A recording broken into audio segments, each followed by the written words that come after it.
রাস্তা দিয়ে যখন চলবা চোখ নিচের দিকে নামাও। হে পুরুষ, যখন রাস্তা দিয়ে হাঁটবা তোমাদের চোখ নিচের দিকে নামাও। চাইয়ে থাকে ওরে দলা কদুরে, চাইছে তো চাইছি, আছে না নাই? এজন্য সাবধান, চোখ নিচের দিকে নামাও, জিহ্বা কন্ট্রোল করো, লজ্জা স্থান কন্ট্রোল করো।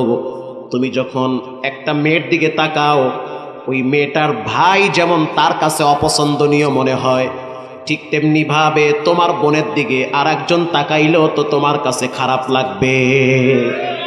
তাকানোর দরকার নাই, পছন্দ হয়েছে ডাইরেক্ট বিয়ে। রাসূল বলেন যখন মৃত মানুষকে কবরের সময় দেওয়া হয়, অন্ধকার কবর, ডানে মাটি বামে মাটি, মাটির ঘর। কারো জন্য কবর হবে জান্নাতের বাগান, অথবা কারো জন্য কবর হবে জাহান্নামের টুকরা। আল্লাহু আকবার।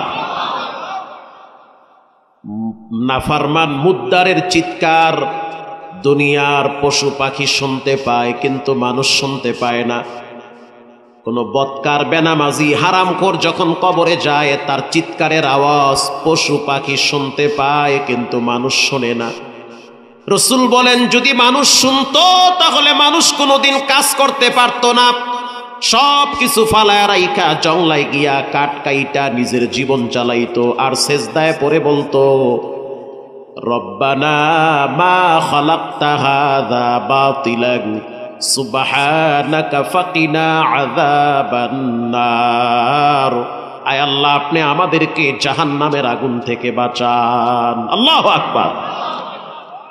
মুদ্দারের আওয়াজ যদি কোনো যুবক শুনতো পাগল হয়ে যেত, সব ফালায়া জংলায় চলে যেত। প্রিয় ভাইয়েরা আমার, আল্লাহর রাসূল বলেন যখন একটা মানুষকে কবরের সময় দেওয়া হয়, আর ওই ব্যক্তি যদি জীবিত থাকা অবস্থায় সূরা মুলুক তেলাওয়াত করে, সূরা মুলুক তেলাওয়াতের কারণে রব্বুল আলামিন তার কবরে নূরের বাতি জ্বালায়া দিবে। এটা হাদিসের কথা। কবরের ভিতরে আল্লাহ পাক আলোকিত করে দিবে। কিসের কারণে? বলে সূরা মুলুকের কারণে। এজন্য নিয়মিত কোরআন তেলাওয়াত করেন, প্রতিদিন 5টা আয়াত হলেও তেলাওয়াত করেন। চাকরি করেন, সংসার চালান, স্ত্রীর হক আদায় করেন, সন্তানের হক আদায় করেন। জানতে চাই যেই রবের দেওয়া হায়াত, শ্বাস টানতেছেন, শ্বাস নিতেছেন, যেই রবের দেওয়া রক্ত চলতেছি, যেই রবের দেওয়া দেহের শক্তি, বলেন তার পক্ষ থেকে কিছু হক আছে না নাই? সন্তানের অধিকার যেমন আদায় করার জন্য ব্যস্ত হন, সন্তানের হক আদায় করার জন্য যেমন রাত দিন যুদ্ধ করেন, রবেরও তো কিছু হক আছে। প্রথম হক হলো বান্দা প্রতিদিন 5 ওয়াক্ত নামাজ মসজিদে গিয়ে আদায় করবে। সেই হক কেন আদায় হয় না? প্রিয় ভাইয়েরা আমার, আল্লাহর রাসূল বলেন এই উম্মতের হায়াত কম। অল্প হায়াতের ভিতরে এমনও কিছু আমল আছে যেই আমল নিয়ে কিয়ামতের ময়দানে 900 বছর 1000 বছর উম্মতেরা যখন দাঁড়াবে, তাদের সামনে আমার উম্মতেরা বেশি আমল নিয়ে দাঁড়িয়ে যাবে। অথচ আমার উম্মতের হায়াত মাত্র 60 বছর। এই যুগে তো অনেকেই 60 বছরও হায়াত পায় না। যেই নবীর কোনো গুনাহ নাই, সেই নবী মাত্র হায়াত পাইছে 63 বছর। বর্তমান তাকায় দেখেন হসপিটাল গুলায় মুরব্বীদের চাইতে যুবকদের ভিড় বেশি। বিশেষ করে পঙ্গু হসপিটালে যদি যান, দেখবেন ম্যাক্সিমাম যুবকরা হুন্ডা অ্যাক্সিডেন্টে হাত পাও ভেঙ্গে পড়ে আছে। কথা কন না কা? এই তো হলো মানুষের জীবন। এখন ভালো, একটু পরে খারাপ হয়ে যেতে পারেন। সীমিত হায়াতের ভিতরে কিছু আমল শিখে নেন। দুনিয়ায় চলতে যেমন টাকা লাগে, যেদিন চোখ বন্ধ হবে সেদিন তো কিছু আমল লাগবে। 1 নম্বরের আমল আফদলুল ইবাদাতি তিলাওয়াতুল কোরআন। পৃথিবীর ভিতরে যতগুলো নফল আমল আছে, সবচেয়ে শ্রেষ্ঠ আমল হলো কোরআন তেলাওয়াত। সুবহানাল্লাহ বলেন। কোরআন তেলাওয়াত হলো সবচেয়ে শ্রেষ্ঠ আমল। প্রিয় ভাইয়েরা আমার, কোরআনুল কারীমে একটি সূরা আছে, সূরার নাম সূরা ইখলাস। আল্লাহর রাসূল বলেন মান ক্বারাআ কুল হুয়াল্লাহু আহাদ, কেউ যদি জিহ্বা লড়ায় পড়ে কুল হুয়াল্লাহু আহাদ, 3 বার যদি সূরা ইখলাস পড়ে, আল্লাহর রাসূল বলেন সে যেন মনে করে তার আমলনামায় 1 খতম কোরআনের সওয়াব জমা হয়ে গেছে। মাত্র 1.5 মিনিট লাগে কুল হু আল্লাহ পড়তে। কয়জনে পড়ে বলেন? কতজনে পড়ে? পড়েই তো না মানুষ। প্রিয় যুবক ভাইয়েরা আমার, সময় খুবই কম। এই যুগে বেশি দিন মানুষ বাঁচতে পারে না। অল্প বয়সে বাচ্চারা দেখবেন চুল পাকা শুরু হয়ে গেছে, মায়ের পেট থেকে ডায়াবেটিস নিয়ে দুনিয়াতে আসতেছে। কত তরুণকে দেখছি ক্যান্সার রোগে আক্রান্ত হয়ে বিছানায় পড়ে আছে। কত যুবক যুবতীকে দেখি হসপিটালের বারান্দায় সাহায্যের জন্য হাত বাড়ায়, কিডনি নষ্ট হয়ে গেছে। আল্লাহ যে এখনো বাঁচায় রাখছে, জিব্বা নাড়ায়া আওয়াজ দিয়ে আরো একবার পড়েন আলহামদুলিল্লাহ। সব ক্ষমতার মালিক কে? প্রিয় ভাইরা, একজন সাহাবীকে রাসূলুল্লাহ এক এলাকার ইমাম বানায় দিছে। কষ্ট হয় আপনাদের? ইমাম বানিয়ে দিয়েছে, যাও ওই এলাকায় গিয়ে নামাজ পড়াবা। 1 সপ্তাহ পরে মুসল্লিরা কমপ্লেইন নিয়ে আসছে, এমন একজন ইমাম দিয়েছেন যিনি কিনা প্রতিদিন নামাজের ভিতরে সূরা ইখলাস পড়ে। রাসূল প্রশ্ন করলো, কি ব্যাপার, তুমি কি সূরা ইখলাস ছাড়া আর পারো না? বলে, হুজুর আমি 30 পারা কোরআন শরীফ পুরাটাই নামাজে দাঁড়ায়া শুনায়া দিতে পারি। ভালো মানের হাফেজ। তাহলে তুমি কেন নামাজে দাঁড়ায়া বারবার কুল হু আল্লাহ সূরা পড়ো? আমগো এলাকার ইমাম সাহেব যদি বারবার কুল হু আল্লাহ পড়ে, আপনারা কইতেন কুল হু আল্লাহর মুন্সি। কথা কন না কার? আর কিছুই পারে না। প্রিয় ভাইয়েরা আমার, আল্লাহর রাসূল যখন বলল বারবার কেন কুল হু আল্লাহ সূরা পড়ো, সে চোখের পানি ছেড়ে বলল, ইয়া নবী আল্লাহ, আল্লাহকে কোনোদিন দেখি নাই, কিন্তু এই সূরাটা যখন পড়ি তখন আমি রবের ঘেরান নাকে পাই। তাফসীরের কিতাবে আসছে রবের ঘেরান সে নাকে পায়, কারণ রবের পরিচয় এই সূরার ভিতরে আছে। 2টি সূরা, একটা আল্লাহর নিজের পরিচয় দিয়ে বানাইছে, আর একটা তার প্রিয় নবী মুহাম্মদুর রাসূলুল্লাহর শানে নাজিল করেছে। সুবহানাল্লাহ। কুল হু আল্লাহ সূরাটাকে বলা হয় শানে ইলাহি, এটা আল্লাহর শানে নাজিল হয়েছে। কুল হু আল্লাহু আহাদ, আপনি বলুন আল্লাহ এক, অদ্বিতীয়, সামনেও কেউ নাই পিছনেও কেউ নাই। হুয়াল আউয়ালু ওয়াল আখিরু ওয়াল যাহিরু ওয়াল বাতিন ওয়া হুয়া বিকুল্লি শাইইন আলীম।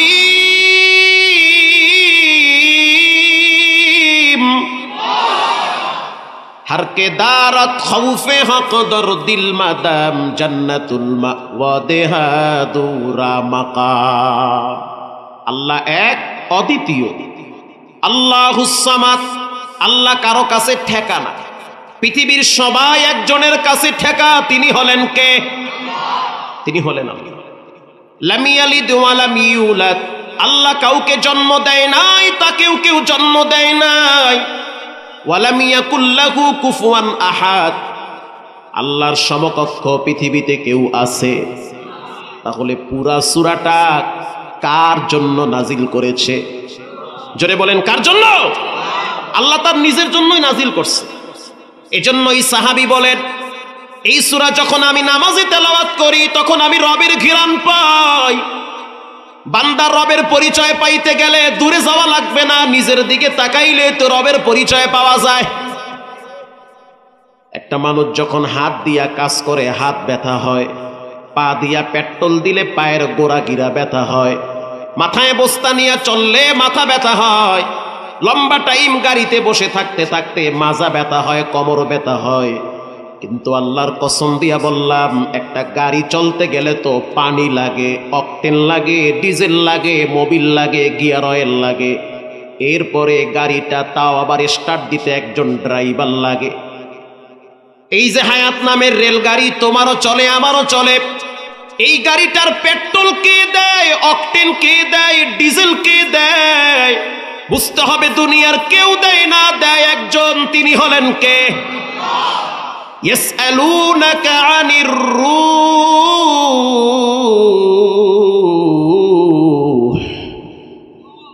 প্রশ্ন করা হইল রূহ কি?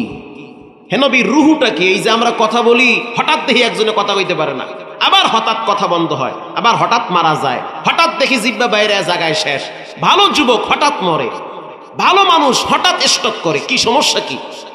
আল্লাহ বলেন নবী আপনি জানায় দেন, কুলির রূহু মিন আমরি রব্বি, এটা আমার আদেশ। আল্লাহু আকবার। আদেশ হয়ে গেছে, মাহমুদুল হাসান কথা বলো, বলতেই থাকবো। আদেশ যখন হবে বলা যাবে না, ভিতর থেকে বন্ধ করে দিবেন কে? সব থাকবে কিন্তু ভিতরটা বন্ধ হয়ে যাবে। পা চলে, হাত চলে, ব্যথা করে, কিন্তু ভাইয়েরা আমার পুরা দেহের ভিতরে একটা অঙ্গ আছে, একটা সেকেন্ডের জন্য সেটা ব্যথা করে না। সেই অঙ্গটার নাম হলো দুই ঠোঁটের মাঝখানের জিহ্বা। আল্লাহু আকবার।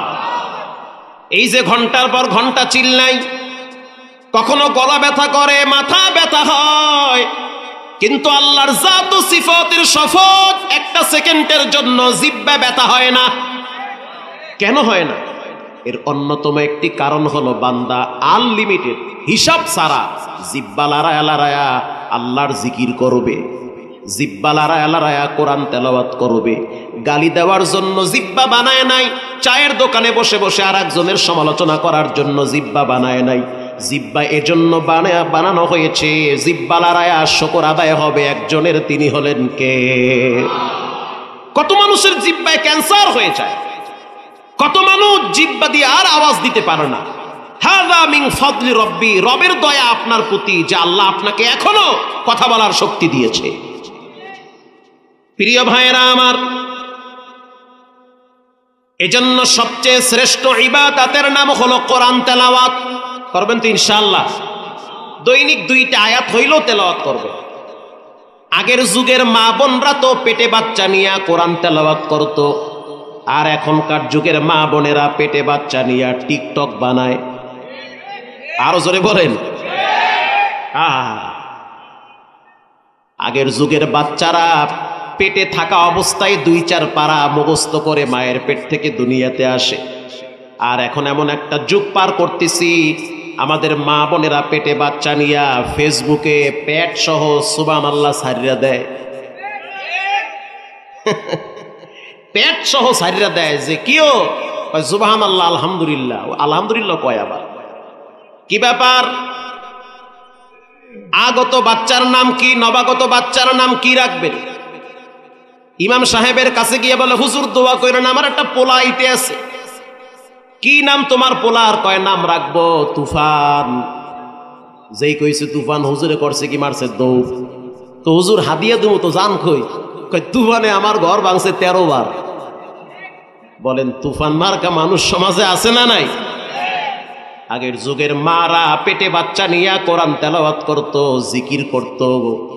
পেটে বাচ্চা আসলে ঘরের ভিতরে আড়াল হয়ে যেত, না জানি বদওয়ালাদের চোখ লাগে, কারণ মানুষের নজরের ভিতরে বদ খাসলাত থাকে। কথা কর না কেন? এইটাও ম্যাডামরা বুঝে না, এইটাও বুঝতে চায় না। বুঝবে পোলা একটু ডাঙ্গরুক, তখন কইবে হুজুর তাবিজ দেন। আমরাও রেডি আছি তাবিজ দেওয়ার লগে, ইট বানায় রাখছি, ইট পড়িয়া গলায় ঝুলাই দিন। কথা কন না কা? হ্যাঁ ঠিক কথা। যা ঘটতে আছে বললে আপনি অজ্ঞান হয়ে যাবেন, আপনি পাগল হয়ে যাবেন। যা ঘট ভাল লাগছে দেশের ভিতরে। প্রিয় ভাইয়েরা আমার, রাগ করতেছেন? কষ্ট হয়? আর আধা ঘন্টা কথা বললে কষ্ট হবে আপনাদের? প্রিয় ভাইয়েরা আমার, আগের যুগের মায়েদের পেটের ভিতরে বাচ্চারা আসার আগেই তারা দোয়া কালাম করত, প্রস্তুতি নিয়ে থাকতো।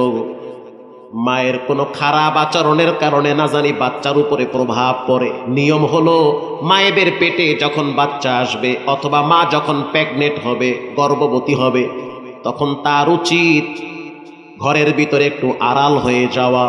তার উচিত ঘরে থেকে কোরআন তেলাওয়াত করা, জিকির করা, তসবিহ পড়া, দুরূদ শরীফ বেশি বেশি পড়া। কারণ বর্তমান যুগের বাচ্চারা বেশিরভাগ নষ্ট হয়ে যায় পরিবেশের কারণে, আরো নষ্ট হয় মা বাবার বদ খাসলাতের কারণে, নষ্ট হয়ে যায়। মা পেটে বাচ্চা নিয়ে কিরণমালা জি বাংলার রিমোট দিয়ে খালি সিরিয়াল পাল্টায়।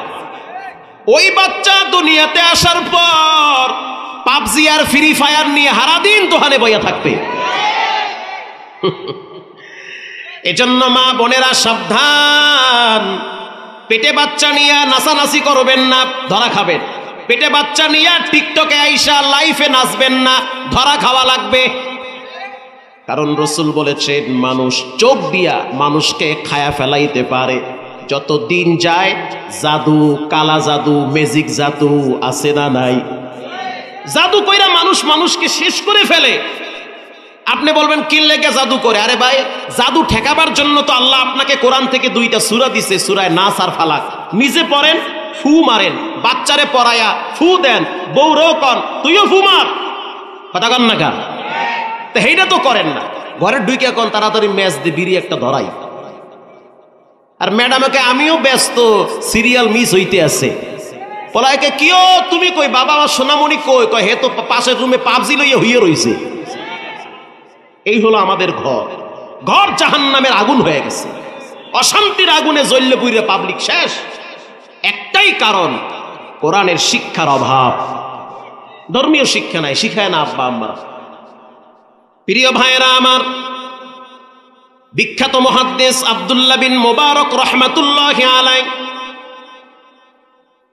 দিলের কান লাগায় শুনেন, হজ করার জন্য মক্কায় গিয়েছে। লাব্বাইকের আওয়াজ দেওয়ার পর হাতিমে কাবার পাশে জমজমের পানি দাঁড়ায় পান করে শুয়ে আছে। হালকা মনিটরে সাউন্ড দেন, জমজমের পানি পান করে শুয়ে আছে। শুনতেছেন আপনারা? ঠিক আছে, সাউন্ড। জমজমের পানি পান করে ওখানে শুয়ে আছে। তো শুয়ে থাকার পরে তাকায়া দেখতেছে যে হাজার হাজার মানুষ হজের কাজ কমপ্লিট করে যার যার মতো সবাই বাড়ি যাচ্ছে। আব্দুল্লাহ বিন মুবারকের নাম শুনে নাই এমন কোন মানুষ পৃথিবীতে খুব কমই আছে। বিশেষ করে আলেম যারা, তারা তো জানি আব্দুল্লাহ বিন মুবারক কত বড় আলেম। ইদা সারা আব্দুল্লাহ মিম্মারউ লাইলাতান সারা আনহা নূরুহা ওয়া জামালুহা। মারহাবা বলেন। অনেক বড় আলেম আব্দুল্লাহ বিন মুবারক। হজের কাজ শেষ করে শুয়ে আছে। তো নজর করে দেখলো সবাই বাড়ি যাচ্ছে গাট্টি গুট্টি লইয়া, হজের কাজ শেষ। তো তিনি উকি মেরে দেখতেছে মাকামে ইব্রাহিমের পাশে একজন ব্যক্তি কালা একটা চাদর মুড়া দিয়া শুয়ে আছে। আব্দুল্লাহ বিন মুবারক দীর্ঘ সময় ফলো করল। সবাই তো হজ কমপ্লিট করে বাড়ির দিকে যায়। এই ব্যক্তিকে যে কিনা কালো চাদর গায়ে দিয়া শুয়ে আছে, কাছে গেল। যাওয়ার পরে এবার সালাম দিল, আসসালামু আলাইকুম ইয়া আখি। আব্দুল্লাহ বিন মুবারক মনে করছে হয়তো কোনো পুরুষ মানুষ। কথা বুঝতেছেন? ঠান্ডা মাথায় বুঝে সালাম দেওয়ার পরে চাদরের ভিতর থেকে উত্তর আসতেছে, সালামুন কাওলাম মির রাব্বির রাহিম।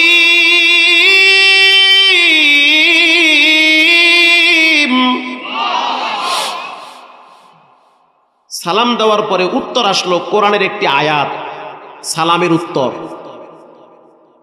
আব্দুল্লাহ বিন মুবারক আশ্চর্য হয়ে গেল যে এই কণ্ঠ তো কোনো পুরুষ মানুষের না, এ তো এক মহিলার কণ্ঠ। আল্লাহু আকবার! এ তো এক বেটি মানুষের কণ্ঠ। ও পর্দার ভিতরের মা বোনেরা শুনে নেন, বর্তমান স্বাস্থ্যবিদরা বলে মা বাচ্চাকে পেটে নিয়ে যা যা করে, মায়ের আচরণ বাচ্চার পেটের উপরে তাই তাই পড়ে। মানে মা পেটে বাচ্চা নিয়ে যেরকম আচরণ করে এর কিছু প্রভাব বাচ্চার উপরে পড়ে। প্রিয় ভাইয়েরা আমার, আব্দুল্লাহ বিন মুবারক চিন্তায় পড়ে গেল, এ তো মুরব্বী, মানে অর্থাৎ মুরব্বীগুলো তার এক ঝামেলা, বুড়ি মানুষ, মহিলা। এবার আব্দুল্লাহ বিন মুবারক প্রশ্ন করল, সবাই তো হজ করে বাড়ি গেল, আপনি এখানে কেন পড়ে আছে? মহিলা বলতে আছে, মাইয়ুদলিলিল্লাহু ফাহুয়াল মুহতাদ ওয়া মাইয়ুদলিল ফালান তাজিদ লাহু ওয়ালিয়াম মুরশিদা। আল্লাহ যদি কাউকে রাস্তা হারায় দেয়, সে কি রাস্তা খুঁজে পায়? ও মুহাদ্দিস সাহেব, আমি হজ করতে আসছি কিন্তু আমি রাস্তা হারায় ফেলাইছি। কোরআনের আয়াত দিয়ে সে উত্তর দিতেছে, এ কি যেন তেন মহিলা?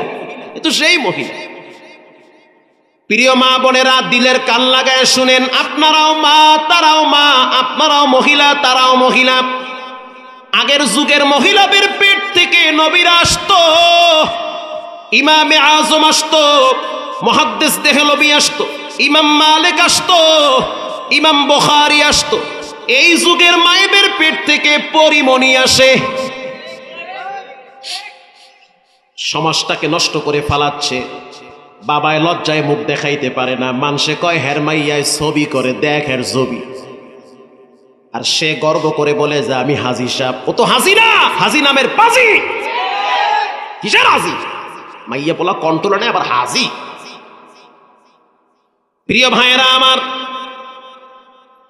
আব্দুল্লাহ বিন মুবারক প্রশ্ন করল, বুড়িমা কতদিন পর্যন্ত এখানে পড়ে আছেন? এবার বুড়ি জবাব দিতেছে, সালাসা লায়ালিন সাওয়িয়া, 3টা রাত আমার জীবনে এখানে অতিবাহিত হয়ে গেছে। আব্দুল্লাহ বিন মুবারক আরো আশ্চর্য হয়ে গেল, বেটিরে আমি প্রশ্ন করি আমার ভাষায়, উত্তর দেয় দেখি কোরআনের ভাষায়। এবার আব্দুল্লাহ বিন মুবারক আবার প্রশ্ন করল, বুড়িমা জীবনে অনেক মহিলার কথা আমি কান দিয়ে শুনছি, কিন্তু আপনার মতো এরকম আওয়াজ কোরআন থেকে কথা বলা আমি জীবনে শুনি নাই। এবার জানতে চাই আপনি কিছু খাইছেন নাকি? এটা হলো সুন্নাহ। কারো সাথে দূর থেকে অথবা দেখা হয়ে গেলে, যেমন একজন লোক দূর থেকে আসছে, প্রথম তাকে সালাম কালামের পরে বলা যে ভাই কিছু খাইছেন নাকি, কথা কন না কা। সে যদি জেলখানার আসামিও হয়, অথবা কাফেরও হয়, অথবা আপনার শত্রুও হয়, খারাপ ব্যবহার করিয়েন না। তাকে আপনি সাধ্য অনুযায়ী খাবার খাওয়ান, আরশের মালিক খুশি হয়ে যাবে। খাবার খাওয়ান, খাওয়াইয়া মারেন, এই স্লোগান তো কয়দিন আগেও দেখছি। মারিয়া টেরে এরপর খাওয়াইয়া টাওয়াই এরপর মারছে। প্রিয় ভাইয়েরা আমার, এবার বুড়ি কোরআন থেকে আরেকটি আয়াত তেলাওয়াত করলো, আল্লাযী হুয়া ইউতঈমুনি ওয়া ইয়াসকিন, আমার রব আমারে খাবার খাওয়াইছে। সুবহানাল্লাহ, আল্লাহ আমারে খাওয়াইছে। বলেন খাওয়ায় কে? আল্লাহ খাওয়ায়। এবার আব্দুল্লাহ বিন আবার মুবারক প্রশ্ন করল, ও বুড়িমা আমার ব্যাগের ভিতরে শুকনা রুটি আছে, খেজুর আছে, জমজমের পানি আছে, একটু খান। আপনার মতো একজন মা আমার ঘরে আছে, আপনার মতো একজন মায়ের পেট থেকে আমি দুনিয়াতে আসছি। আপনার আপন বলতে কেউ নাই, আপনজনরা যার যার মতো আপনাকে হারায়া, রাস্তা মাস্তা হারায়া চলে গেছে আর এক জায়গায়। আপনার প্রতি আমার বড় মায়া লাগতেছে, আপনি প্রতিটা কথা কোরআন থেকে বলেন। আমার ব্যাগের ভিতরে কিছু খাবার আছে, আপনি একটু খেয়ে নেন। এবার বুড়ি কোরআন থেকে আরেকটি আয়াত পরে জবাব দেয়, সুম্মা আতিম্মুস সিয়ামা ইলাল লাইল, তোমাদের রোজাকে তোমরা সন্ধ্যা পর্যন্ত করো। ও মুহাদ্দিস সাহেব, আমি তো রোজা রাখছি। আল্লাহু আকবার, রোজা রাখছি আমি। আব্দুল্লাহ বিন মুবারক বলেন, সফর অবস্থায় তো রোজা ভাঙ্গাও জায়েজ আছে, আরো রাখছেন নফল রোজা, ভেঙ্গে ফেলেন, কোনো অসুবিধা নাই। এবার বুড়ি মহিলা বলতে আছে, ওয়া আন তাসুমু খায়রুল লাকুম ইন কুনতুম তা'লামুন, যদি তোমরা নফল রোজা রাখো তাহলে তোমাদের জন্য কল্যাণের রাস্তা খুলে দিবেন কে? যুবক ভাইরা মাঝে মাঝে রোজা রাখেন, মুরব্বী যারা আছেন মাঝে মাঝে রোজা রাখেন। আলহামদুলিল্লাহ, আমরাও রাখার চেষ্টা করি। রোজা রাখলে অনেক উপকার হয়, ঈমান মজবুত হয়, নফস দুর্বল হয়। রোজা রাখলে স্বাস্থ্য ভালো থাকে। এমনও ভাইরাস আছে যেগুলো রোজার মাধ্যমে আল্লাহ নির্মূল করে। রোজা রাখবেন, এই কথা তো রসুল বলেছে 1400 বছর আগে। বর্তমান চিকিৎসাবিদরা বলে রোজা রাখ যদি বাঁচতে চাও। কথা কন না কা, খালি রোজা রাখো। কি হিন্দুরা কয় রোজা রাখ, খ্রিস্টানরা কয় রোজা রাখ, এ কথা তো আল্লাহ রসুল আরো আগেই বলেছেন। এবার আব্দুল্লাহ বিন মুবারক বলল, বুড়িমা বুঝতে পারছি আপনি নফল রোজা ভাঙবেন না, তাহলে একটা কাজ করেন, আমি আপনার কাছ থেকে জানতে চাই আপনার বাড়ি কোথায়। এবার মহিলা বলতে আছে, সুবহানাল্লাযী আসরা বিআবদিহি লাইলাম মিনাল মাসজিদিল হারাম ইলাল মাসজিদিল আকসা। আল্লাহু আকবার বলেন। আমার বাড়ি বাইতুল মুকাদ্দাসে, নবীর দেশ। কোন নবী? জাকারিয়া নবী। কোন নবী? ইব্রাহিম নবী। তাদের আবাস ভূমি হলো বাইতুল মুকাদ্দাস, যেই বাইতুল মুকাদ্দাসকে আজকে খাবলে খেচ্ছে ইহুদির কুত্তাগুলা, যে কি বলে ইসরায়েলেরা। বাইতুল মুকাদ্দাস এটা দামি জায়গা, পণ্যভূমি, গুরুত্বপূর্ণ জায়গা। এ বিষয়ে লম্বা হাদিস আসছে বাইতুল মুকাদ্দাস সম্পর্কে। আল্লাহ আমাদেরকে এই বাইতুল মুকাদ্দাসের অধিবাসী হিসাবে কবুল করুক। আব্দুল্লাহ বিন মুবারক প্রশ্ন করল, বুড়িমা আপনার বাড়ি বাইতুল মুকাদ্দাসে, আমি বুঝছি, আমি আপনাকে বাইতুল মুকাদ্দাসে পৌঁছে দিতে চাই। আমার একটা উট আছে, যদি আপনার কোনো প্রবলেম না থাকে তাহলে আমার উটের পিঠে উঠুন, আপনাকে ধরে ধরে লাগাম টেনে টেনে বাইতুল মুকাদ্দাসে পৌঁছে দিব। বুড়ি মহিলা এবার বলতে আছে, ওয়া ইন তাফআলু মিন খায়রিন ইয়া'লামুহুল্লাহ।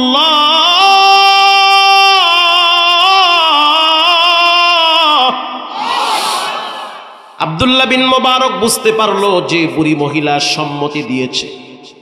বুড়ি মহিলা বলতে আছে, মুহাদ্দিস সাহেব, তুমি যেহেতু আমাকে বাইতুল মুকাদ্দাসে নিতে চাও তোমার উটের পিঠে বসাইয়া, এটা ভালো কাজ। তুমি আমার উপকার করলে তোমার উপকার তোমার রব করবে। তুমি আমার উপকার করবা, তোমার উপকার তো তোমার আল্লাহ করবে। আমি রাজি হয়ে গেলাম, প্রস্তুত করো, আমি উটের পিঠে বসবো। কষ্ট হয়? এই 10 মিনিট শেষ হয়ে যাচ্ছে। আব্দুল্লাহ বিন মুবারক এবার বুড়ি মহিলাকে বলল, উটের পিঠে উঠো। ইকু কুমান, এ ভাই ইকু দিলেন কেন? ইকু কুমান, মনিটরের সাউন্ড দেন, কমে গেছে সাউন্ড আবার।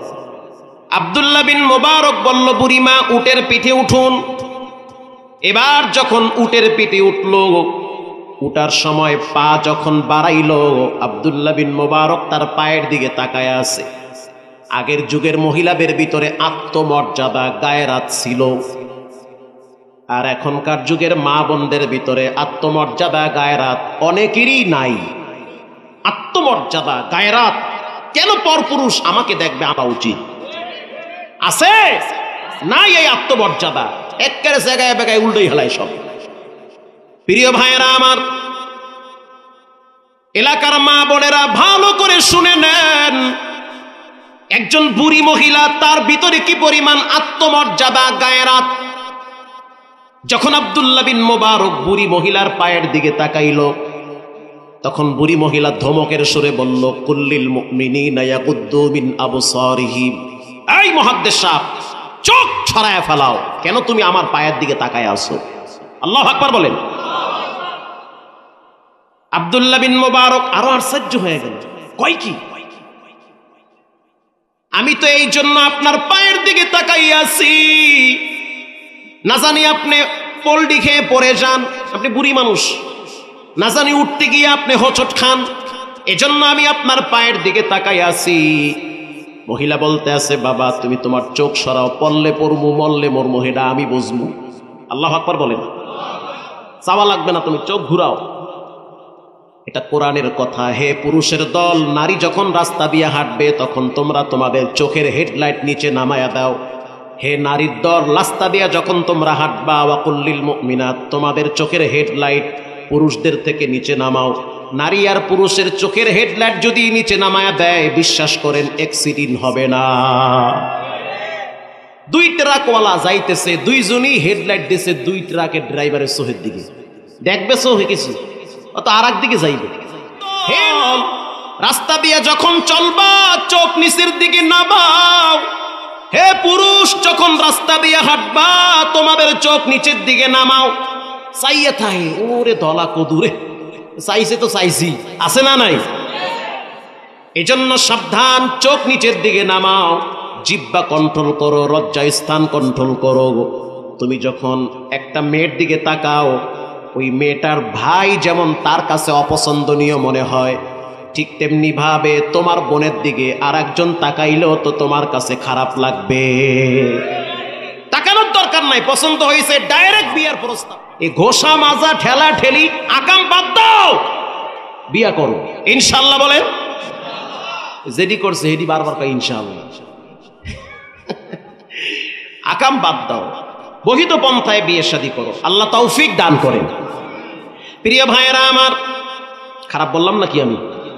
আব্দুল্লাহ বিন মুবারক যখন চোখ ফিরায় ফেলাইছে, এবার বুড়ি মহিলা উটের পিঠে চড়ে যখন তার লাগাম ধরে নিয়ে যাচ্ছে, বাইতুল মুকাদ্দাসে নেওয়ার পরে আব্দুল্লাহ বিন মুবারক বুড়ি মহিলাকে প্রশ্ন করল, মা, আপনার ছেলে মেয়ে আছে নাকি?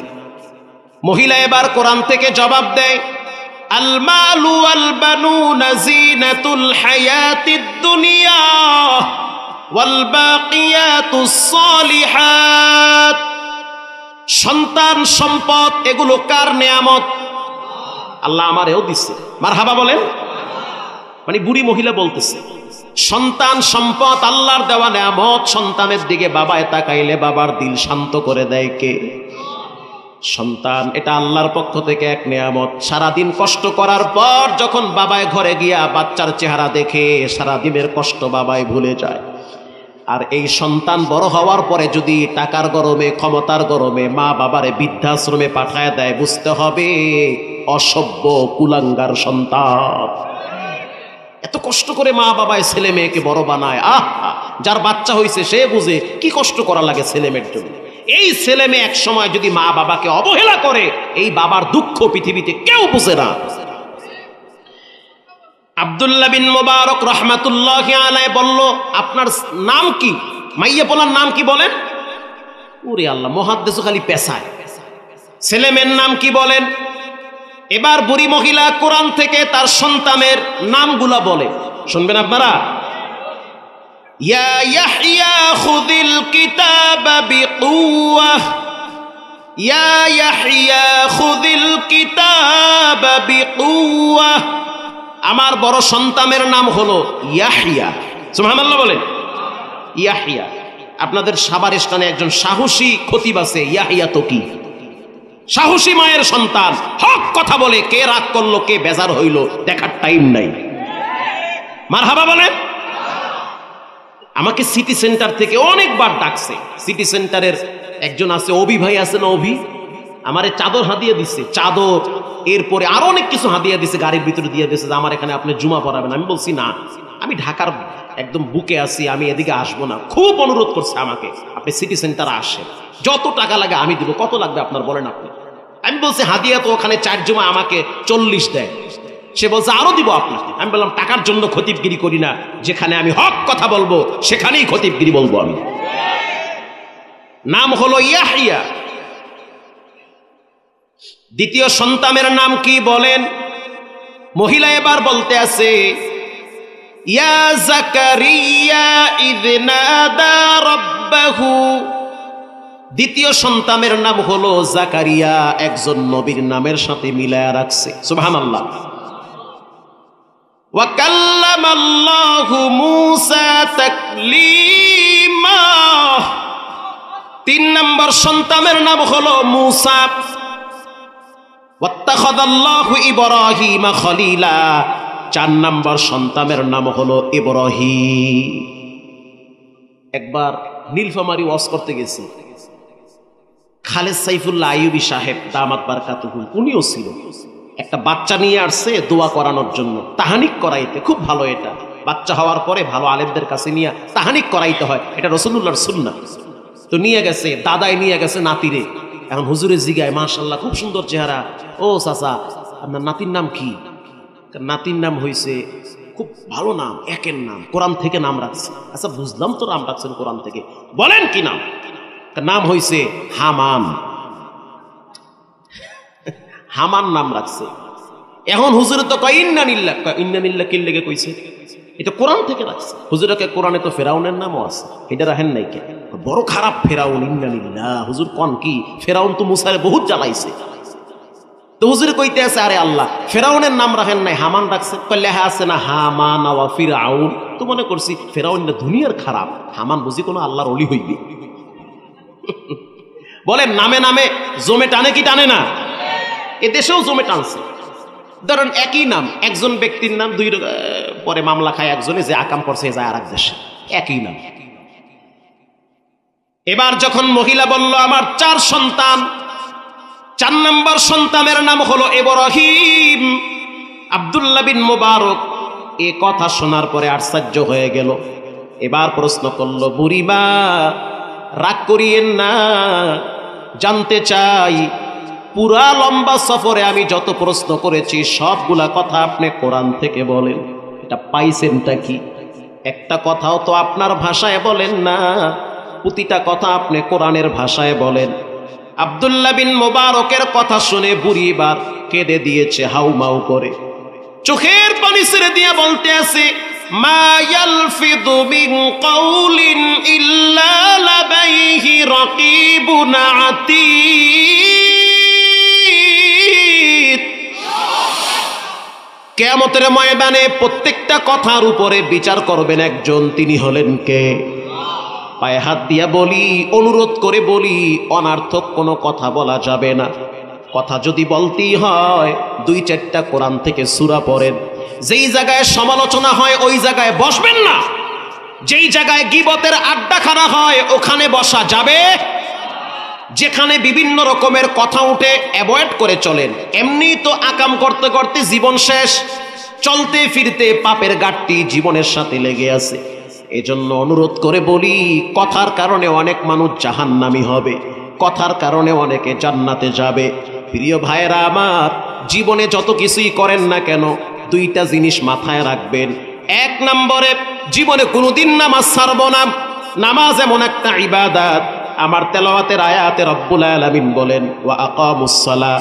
1 নম্বরে কোরআন, 2 নম্বরে নামাজ। নামাজ শুদ্ধ করে পড়তে গেলে কোরআন লাগে কি লাগে না? এজন্য নামাজ ছাড়বেন না।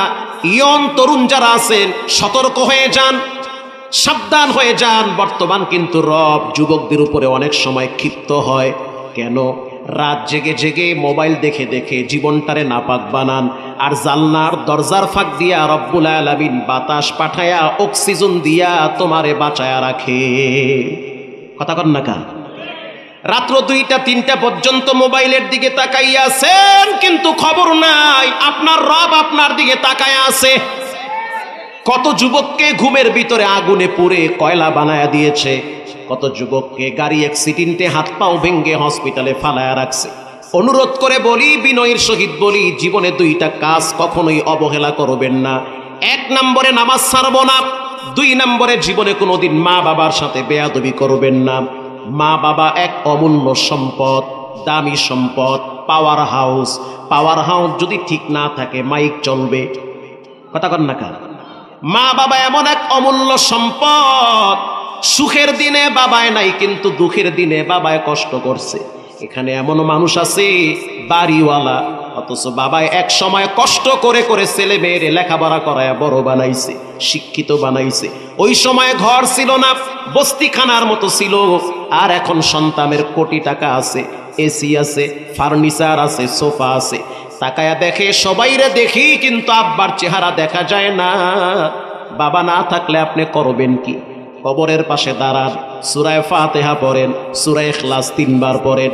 এই যে পাশেই গোরস্থান, জানি না কার আব্বা আম্মা ঘুমিয়ে আছে, দিল থেকে দোয়া করি আমি যতগুলো আয়াত তেলাওয়াত করেছি প্রতিটা হরফের নেকি তাদের আমলনামে আল্লাহ পৌঁছায়া দিক। আমি আমার দিল থেকে তাদের জন্য করে দিয়েছি। আল্লাহ আপনাদের সওয়াবগুলো কিছু পার্সেন্ট তাদের অ্যাকাউন্টে পৌঁছায়া দিক। প্রিয় ভাইয়েরা আমার, একজন পুরুষ সফলতার দ্বার প্রান্তে যেতে হলে 2টা জিনিস লাগে। 1 নম্বরে মা বাবার দোয়া, 2 নম্বরে হলো ঘরের স্ত্রীর সাপোর্ট। খুব গুরুত্বপূর্ণ। 1 নম্বরে মা বাবার দোয়া, 2 নম্বরে ঘরের বিবির সাপোর্ট। বিবির শক্তি হলো পুরুষের সবচেয়ে বড় শক্তি। স্ত্রী যদি ঘর থেকে সাপোর্ট দেয়, ও স্বামী আমার, যতটুকুন ইনকাম করেন এতটুকুনের ভিতরেই আমরা চলতে চাই, এর বাহিরে কোনো আপনার প্রতি বাড়তি অভিযোগ নাই। একজন মেয়ে মানুষ পারে তার স্বামীকে সর্বোচ্চ সাপোর্ট দিয়ে সংসারটারে সুন্দর রাখতে। আপনার ইনকাম যতটুকুন তার চেয়ে বেশি বায়না ধরলে সংসারে গ্যাঞ্জাম আছে না নাই? আল্লাহর নবী বাহিরে মায়ের খাইতো বেঈমানদের হাতে, ঘরে আসলে মা খাদিজাতুল কুবরা এমন ভাবে বয়ান দিত, আদর ভালোবাসা দিত, সারাদিনের কষ্ট রাসূল ভুলে যেত। এজন্য এখানে যারা আছেন মা বাবার জন্য দিল থেকে দোয়া করবেন। এই বয়ান শেষ হওয়ার পর ঘরে গিয়া দেখবেন মা নাই, মায়ের বিছানা খালি। আব্বা নাই, আব্বার বিছানাটা পড়ে আছে। গত 4 দিন আগে আমি পাংশা মোড়ে বয়ানে গেছিলাম, রাজবাড়ি পাংশা। বয়ান শেষ হওয়ার পরে এক যুবক সাদা জুব্বা, সৌদিয়ান আরাবিয়ান জুব্বা গায়ে দিয়ে আসছে, চোখের পানি দর দর করে পড়তেছে। আমি বললাম, মা ইবুকি কায়া শাবাব, কি হয়েছে, কেন কাঁদেন? সে বলতে আছে, হুজুর আমি আরবি মানুষ, আপনার ভাষা আমি বুঝছি, আমি আরব দেশে 12 বছর ছিলাম, আমি এই জন্য কাঁদি, যেই জামাটা আমার গায়ে দেখেন, এই জামাটা আমার আব্বার জন্য সৌদি থেকে কিনে আসছিলাম। এই জামাটা আমি আমার আব্বার গায়ে পরাইছি। বাবা এই জামা গায়ে দিয়া গত রমজানে তারাবি পড়ছে, এই রমজানে আমার বাবা দুনিয়ার থেকে বিদায় হয়েছে। বাবার জামাটা যখন আমি গায়ে লাগাই, তখন বাবার ঘেরান আমি আমার নাকে পাই। এখানে এমনও যুবক আছে নিজের হাতে নিজের মায়ের কবরে শোয়া রাখছে।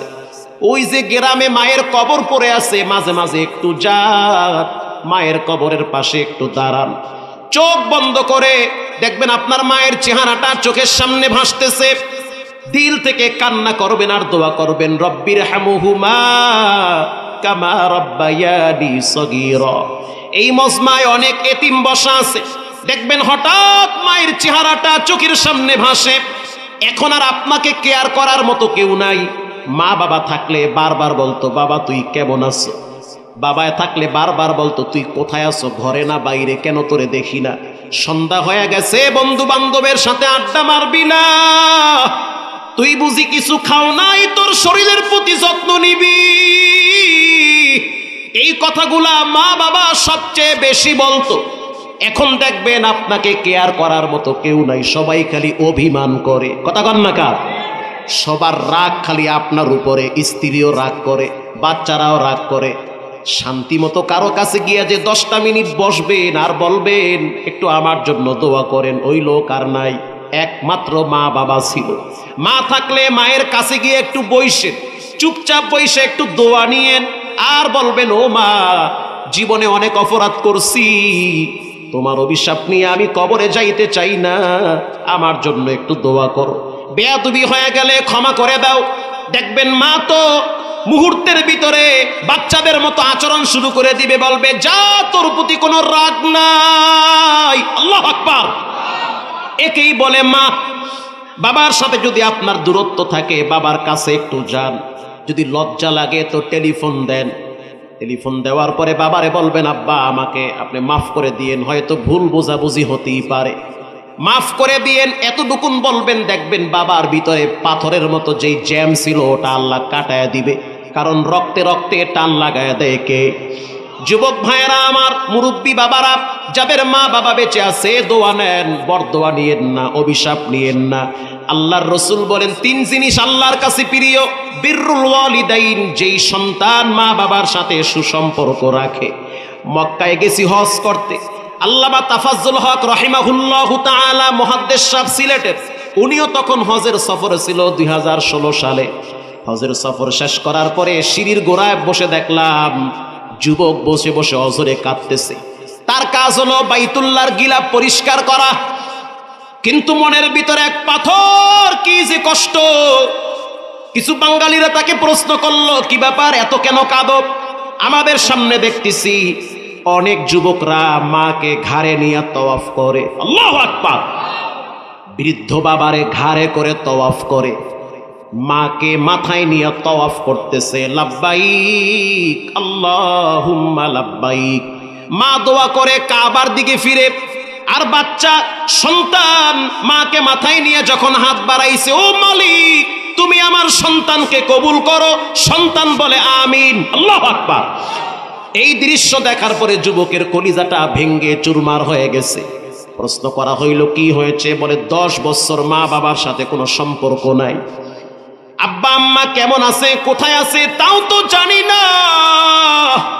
উলামায়ে কেরাম বলল, থাকা লাগবে না বিদেশে, তাড়াতাড়ি বাড়িতে গিয়া মা বাবার খবর নাও। একা একা গোপনে বিয়া কইরা সংসার করে, মা বাবার খবর নেয় না, এমন পুরুষ সমাজে আছে না নাই? অভাব নাই। মা বাবার সাথে একটু দূরত্ব হওয়ার কারণে খবরই নেয় না। বউ বাচ্চা নিয়ে খুব ভালো আছে, মোটেও ভালো নাই। আপনি নিজের শিকড় নিজে কাটতেছেন, নিজের বিপদ নিজে ডেকে আনতেছেন। জীবনে কখনোই মা বাবার সাথে বেয়াদবি করবেন না। ওই যুবক দেশে আসলো, বাকেরগঞ্জে বাড়ি, গিয়া দেখলো বাবায় মারা গেছে ভিক্ষা করতে করতে, চিকিৎসার টাকা কে দিবে? আর মা অন্ধ হয়ে বিছানায় পড়েছিল। ঘরের দরওয়াজার সামনে দাঁড়ায় শুধু এতটুকু ডাক দিয়েছে, মা! আল্লাহু আকবার। ডাক শোনার সাথে সাথে মায়ের কলিজার ভিতরে কম্পন শুরু হয়ে গেছে, কলিজাটা বিগলিত হয়ে গেছে।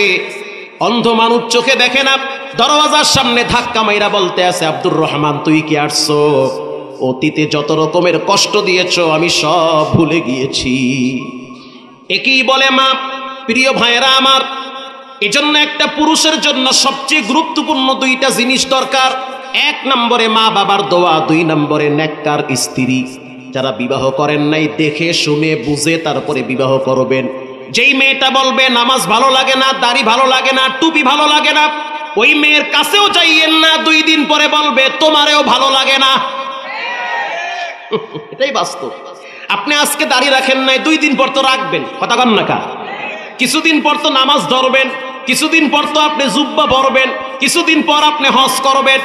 তো যেই মেয়ে বলবে নামাজ রোজা হজ যাকাত দাড়ি টুপি মুন্সি লাগে, ভাল লাগে না, বলবেন তোমারও আমার দরকার নাই। বিবাহের সময় পরিষ্কার জানিয়ে দিবেন, আমার এক সময় এখন দাড়ি নাই, সামনে দাড়ি রাখবো, মাথায় টুপি থাকবে, পাক্কা হুজুর হব, কারণ হুজুর হইয়াই মরা লাগবে।